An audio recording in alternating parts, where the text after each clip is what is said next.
Spirit. On the Sunday, the feast day of commemoration of Saint Vladimir, the enlightener of Russia, falls. And as you probably know, Saint Vladimir sent emissaries to various countries to find out which was the true faith, because he himself, from his grandmother Olga, who was already an Orthodox Christian, through the missionary work of the saints of the British Isles, had become Orthodox, and obviously taught him also the truth about things. But in order that he may not impose his own will upon his people, he arranged it so that committees could go to these various lands and find out for themselves which was the true faith. Some went to the Muslim countries and reported back that they've never seen such, how can I put it, horrible, dirty, unkept, unrighteous, and very disgusting ways of worship. Those who went to the Catholics, the Pope of Rome, came back and reported that they felt nothing there but coldness. There was no spiritual life in that place at all. And I'm sure that some of you, when you may come into some places which are not of an Orthodox church, have that same feeling of emptiness that the soul feels and understands, because our faith is very much bound up with heartfelt things rather than with the mind. Those that went to Constantinople, which was an Orthodox country at that time, came back and reported that they never knew whether they were in heaven or in earth, on account of the beauty of the service and on the greatness of the festivities that were done there. And henceforth, Saint Vladimir said that that's going to be the faith that we will adopt in the Russian land. Every country, if you look into the history, has somebody, whether it's a male or a female, that has brought orthodoxy to that country. I'm particularly intrigued by the ones where women have done this. Like, St. Nina enlightened Georgia, St. Genevieve, who enlightened France, whose cathedral is there not far away from Notre Dame, and many others of this nature were there as missionary saints. Even Apostle Philip, whose relics we have here, had two daughters who became missionary workers as well. However, there is another aspect to all of this. Not only did these countries become enlightened through the work, usually of one or two or maybe a handful of people, but there was a blossoming of monasticism, that is, of those who ran away from the world and all its enticements, and who took up the gospel ideal of giving up all that they had in order to follow Christ. And there were three aspects to that, and everyone should study this and know something about it. In the early church, the main aspect was what we call hermetic monasticism. That is, individuals would go and dwell somewhere in the desert away from anybody else and pray, fast, do the services, and in this way enlighten the land. It was said from the holy writings that the desert became a city full of these monastic saints who, escaping the enticements of the world, wanted the truth of orthodoxy in its fullness. You might recall that during the time when St. Constantine freed the church from the Roman stronghold, that the church began to blossom and to start to use the glorious things of the world, the decorations and all those sorts of things that we see today whenever we come into a temple, particularly in a country that is well off. It was such a wondrous time that people would even throw gold dust to the bishop as he walked to the services. That's to what extent they decorated the church and inspired people with that glory. The other aspect of monasticism which blossomed also was what we can call cenobitic, cenobium. In this situation we have monastics, usually in a large number, who are under an abbot and who live together, performing their obediences, whatever it might be, and doing the cycle of services according to the same sort of things that you hear today. Sometimes it's considered one of the hardest aspects, particularly for somebody who is straight out of the world and is not used to being sort of knocked around a little bit by other people.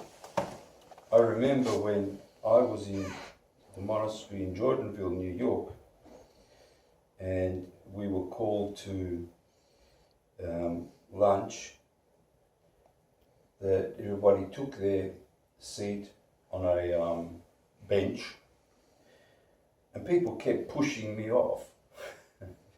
Now, I never said, "Could you move, please," or something. Just the monks would come and sort of push you off because you weren't in the right place. Well, you think about it, if you're not used to being pushed around like that, then it's a very hard thing to take, but at the same time, you very quickly start to learn to be tolerant of others and to renounce your will, which is what the monastic ideal is all about, to renounce your will and to do the will of the Lord. And cenobitic monasticism is one of the types of monasticism which allows that to be done rather quickly. And some of the monasteries were rather large. Any of you that have been to Mount Athos would have experienced mainly cenobitic monasticism in the various monasteries that are there. The biggest one, of course, is the Russian one. Although, because of communism, most of it was emptied out, but there was thousands of Russian monks living in this building by the ocean, which is still there. I don't know how much they've fixed it up in the past couple of decades since communism supposedly fell. But in any case, more and more people come and settle there from the Russian land. And finally, there is the type of monasticism which we call the skit life, which is usually 2 or 3 brothers, sisters, who live not far from each other, maybe a stone's throw, a cell close by where they can see each other, and they do most of the prayers by themselves, but on major feast days they come together and perform the cycle of services.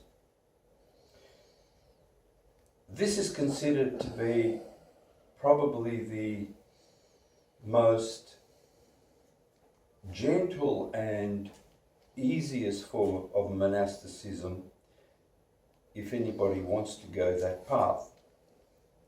There is an abbot, of course, and each day the abbot hears the confession of the thoughts of the brotherhood, 2 or 3 or however many, not many, and before they go to bed, that sort of wipes away from their hearts all those sorts of things which are accumulated during the day, all the evil thoughts. You know, you might have some evil thought. Hussein, I don't like his beard, I hate it, I can't stand it. You know, there's thoughts that come, and you've got to confess this to your abbot. And the abbot said, you know, my son, what's that got to do with you?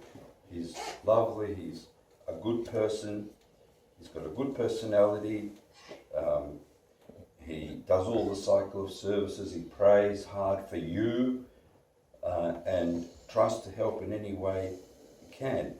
And therefore you should have no hatred or misgivings upon such a person. So each country, we can make a list.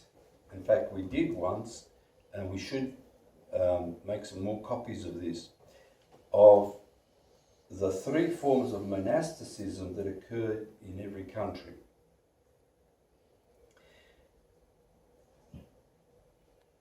In Russia, when it became baptized through Saint Vladimir, one of the things that happened, which only occurred after the freedom that Saint Constantine gave, was that monasticism immediately blossomed.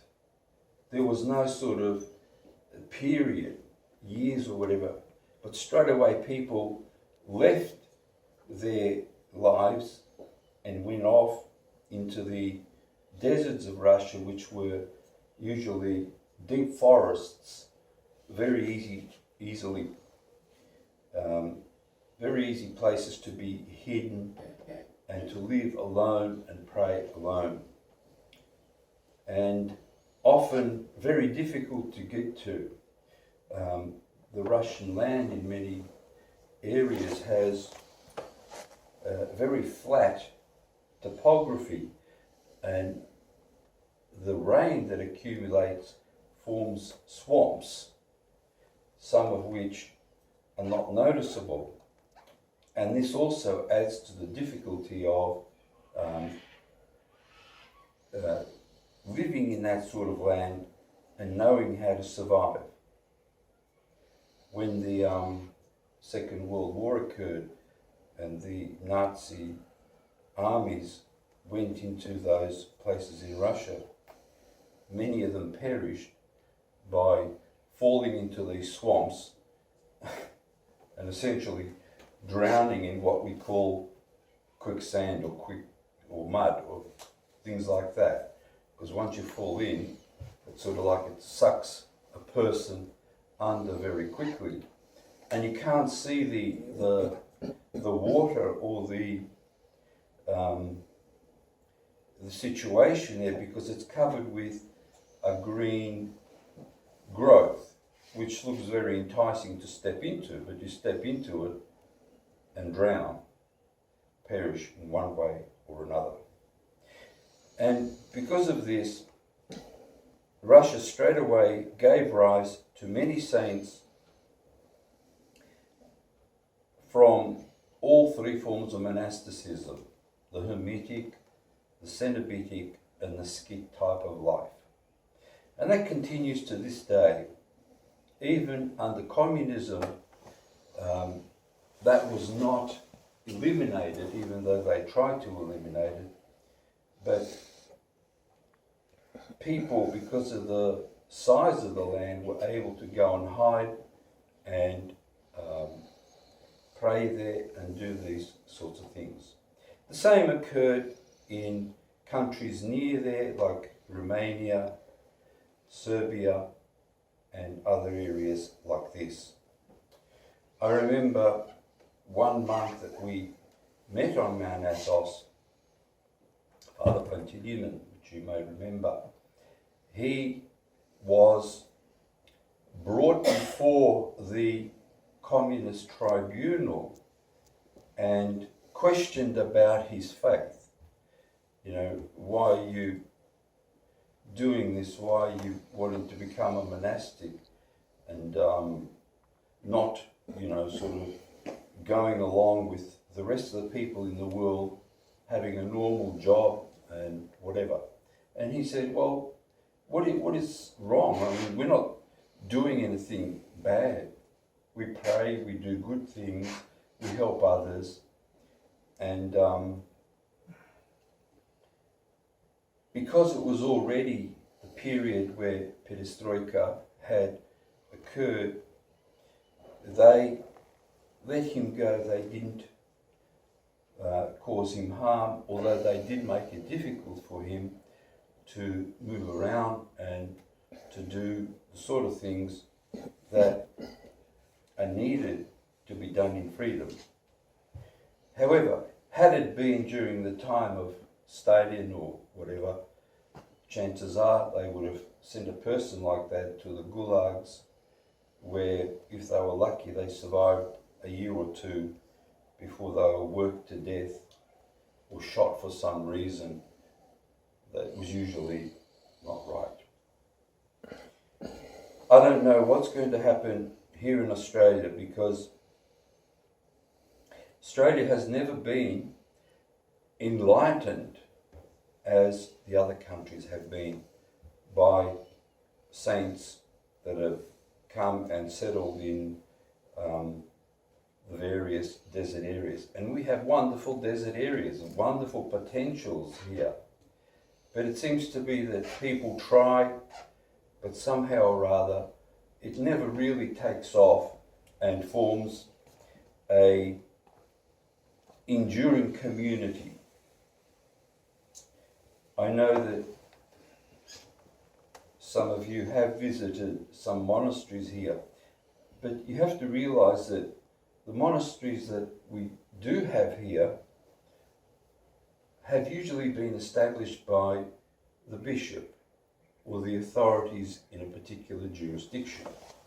And that's not really the way that monasteries are supposed to be set up, because it's people who are running away from the world that set them up.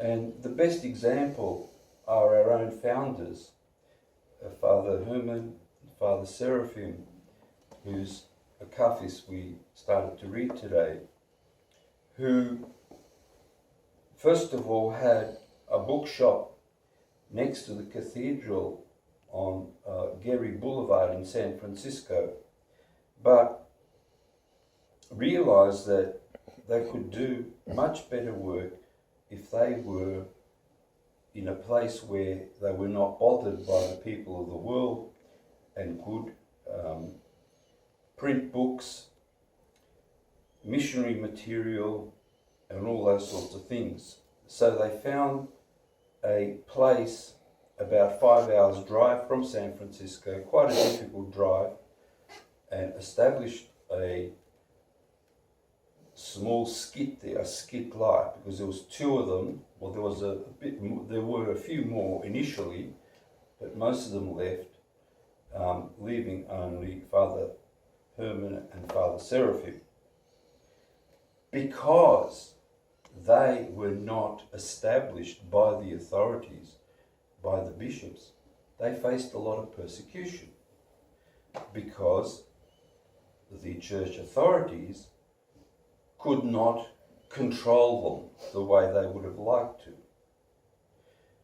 The best they did was to say to them, well, people are coming here on a regular basis and more of them are coming. It's about time you were ordained. They didn't want to be ordained. They just wanted to be ordinary monks, nothing special, but they accepted that will of the bishop and became priests, and that allowed them to confess the people that came and to do liturgy and all those sorts of things that are bound up with church sacraments. Eventually, it got to the point where even that was tried to be destroyed.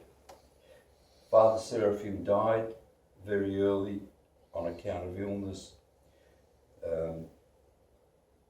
and Father Herman also became quite sick in the last 10 years of his life and was not able to continue with the work to the same extent that he was doing before, although he never stopped doing the work, particularly translating from the saints of Russia into English so that the people of the Americas and anywhere else where English was spoken could get to know the saintly lives that were lived in those times. For us, it's important to pray that God will enlighten Australia somehow and give us also true monastics, true ones that are not bound up with church authorities, that are not under the thumb of some sort of committee or something like that that decides what they do, but who in genuine spirit of monasticism go out, flee the world and start to do some sort of work, particularly for missionary purposes, to bring others to the truth, because that is needed more than anything else at present. And our prayers to people like Saint Vladimir, to his grandmother, Saint Olga, to the other saints that enlighten various lands, and especially to Father Seraphim and Father Herman, will hopefully bring forth fruit in this land. Maybe we will see it. Hopefully our children will definitely see it. But in any case, the point is that Australia needs to be enlightened and to become a holy country and not one that is in the grips of, I guess, what you would call paganism. I know there is all this talk about the Australian Indigenous peoples and the faith that they have, and we've spoken to many of them, and in some respects their beliefs are not really that different to Orthodoxy. Of course, they don't have the dogmas of the church like we do and all the details about those things, but they do believe that there is a God, that there are spirits, good and evil, and that they seek the truth. But who is giving it to them? Nobody. Really nobody. Occasionally they meet up with somebody and a few of them have become Orthodox Christians. But if you can think, imagine what would happen if thousands of them accepted Orthodoxy. very difficult thing on account of the fact that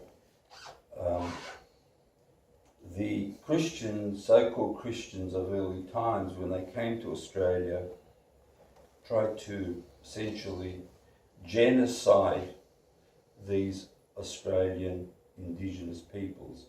And that has left an indelible bad mark upon them, which makes it very difficult for them to accept Christianity, particularly when it is so divided in the world with all the various jurisdictions and all the various types of church divisions that we have.